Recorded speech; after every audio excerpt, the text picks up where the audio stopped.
Assalamualaikum warahmatullahi wabarakatuh. Nama saya Nur Cahaya Nasution, Prodi PGSD kelas 2D, NPM 20140171. Saya akan menjelaskan implementasi pendidikan karakter saat wabah COVID-19.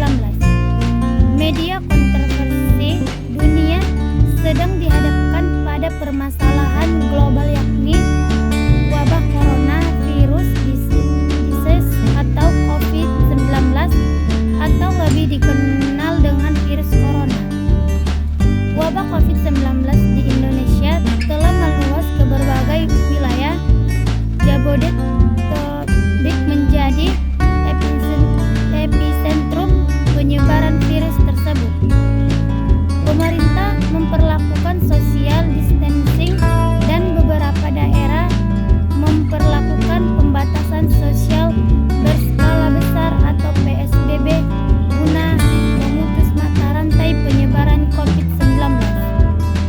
PSBB merupakan pembatasan kegiatan tertentu penduduk suatu wilayah yang diduga terinfeksi COVID-19 untuk mencegah penyebarannya.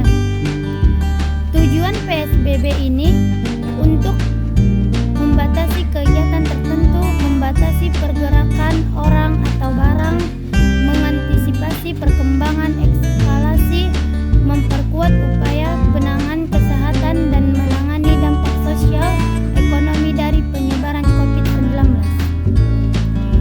Pembelajaran secara daring menuntut tenaga pendidik untuk mampu berinovasi dalam pelaksanaan pembelajaran. Pembelajaran seharusnya dirancang agar membawa peserta didik ke pengenalan nilai secara kognitif, penghayatan nilai secara efektif, dan akhirnya ke pengamalan nilai secara nyata. Dengan demikian, semua yang dipelajari harus bermuatan pendidikan karakter. Misi utama pendidikan tidak sekadar membuat peserta didik pintar dari segi intelektual, namun juga berkarakter baik. Misi tersebut tetap harus dijalankan apapun metode pembelajaran yang digunakan, baik secara konvensional maupun pembelajaran daring. Pendidikan karakter bertujuan untuk menanamkan nilai-nilai kebaikan, membentuk manusia secara keseluruhan, dan mengembangkan potensi yang dimilikinya sehingga pandai dalam berpikir, respek dalam bertindak, dan juga melatih setiap potensi diri seseorang agar dapat berkembang ke arah yang positif. Selain itu, berkaitan dengan dunia pendidikan, pendidikan karakter bertujuan untuk meningkatkan mutu dan hasil pendidikan. Prinsip implementasi pendidikan karakter yaitu mempelajari dibuat agar peserta didik dapat mengikuti dengan aktif.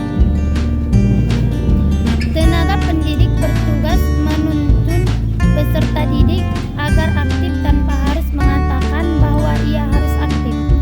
Pendidik juga perlu merencanakan kegiatan pembelajaran yang dapat menimbulkan peserta didik aktif.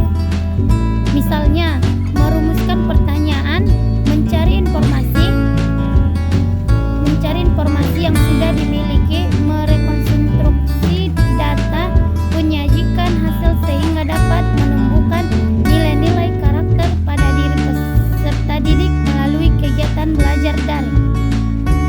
Pendidik sebagai fasilitator dalam kegiatan belajar mengajar memiliki pengalaman sosial yang lebih luas untuk membentuk karakter siswa. Hal itu karena karakter dianggap terbentuk tidak secara otomatis, tetapi dikembangkan melalui pembelajaran. Otomatis tetap dikembangkan melalui pengajaran.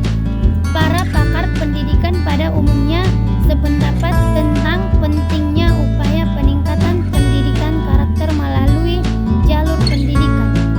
Namun terdapat perbedaan pendapat tentang pendekatan dan model pendidikannya.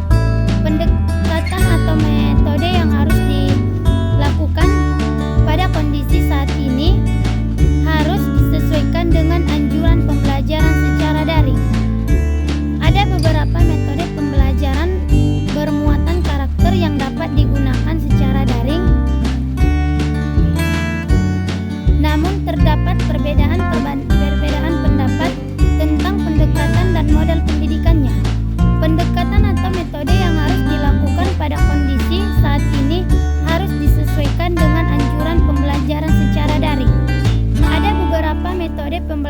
permuatan karakter yang dapat digunakan secara daring antara lain aktif inovasi yang dapat pendidik lakukan untuk mengimplementasikan pendidikan karakter dalam pembelajaran daring, dimulai dengan merencanakan pembelajaran yang menarik. Hal itu agar menimbulkan rasa ingin tahu peserta didik. Selanjutnya, dalam melaksanakannya, pendidik dapat mengimplementasikan kedisiplinan dengan menepati waktu pembelajaran daring atau saat mengumpulkan tugas. Sekian dan terima kasih. Wabillahi taufiq wal hidayah.